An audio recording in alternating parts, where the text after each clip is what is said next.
Welcome to Strauss & Company's first marquee sale of 2022 here at Brickfield's Canvas in Woodstock.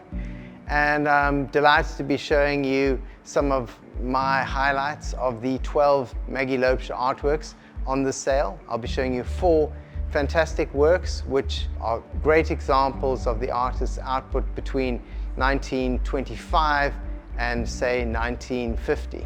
Starting with the magnificent portrait of a woman, a painting which Maggie would have executed in the 1920s on the family farm at Oudtmanspoort.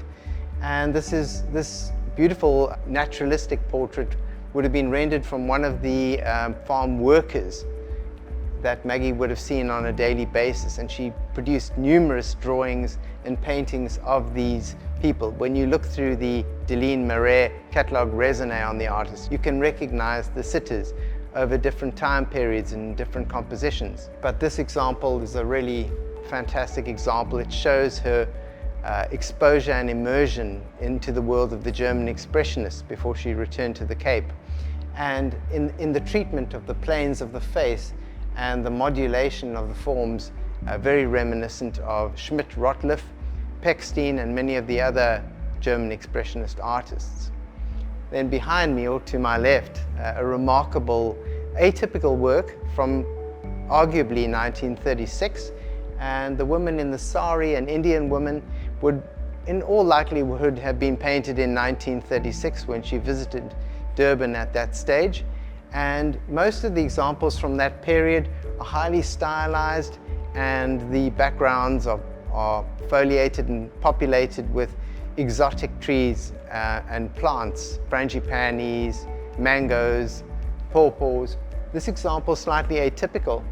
She's actually surrounded by hollyhocks behind. Hollyhock, in terms of its significance, is one which is associated with abundance and luxuriance. So I think for an artist at the top of her powers, powerful self-portrait in there as well.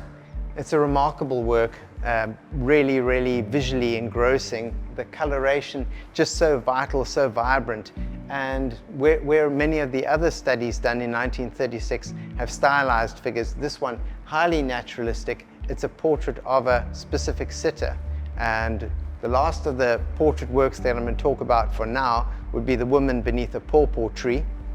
And this work, executed in very beautiful, bold colors, powerfully contrasting complementary tones of the salmon pinks and the greens, has a woman sitting beneath a pawpaw tree.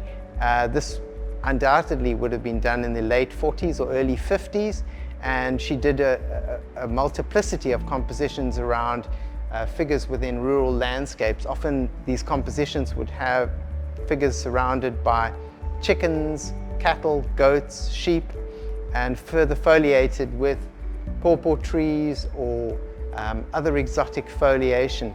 This painting, executed in a very stylized manner, is more about motif, powerful color, and interaction of the elemental aspects within that work.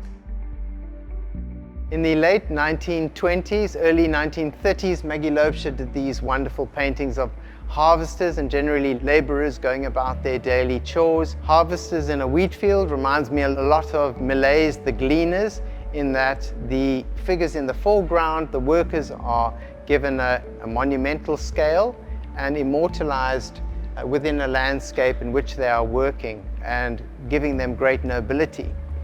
I love the fact how she's integrated them into the landscape around her West Coast farm home and combined the elements together.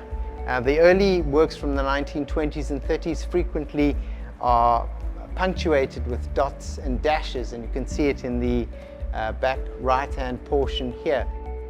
This period of Maggie's painting is particularly sought after by collectors, owing to the strong German Expressionist roots within the work and the artist's hybridizing of her iconography into that style of painting.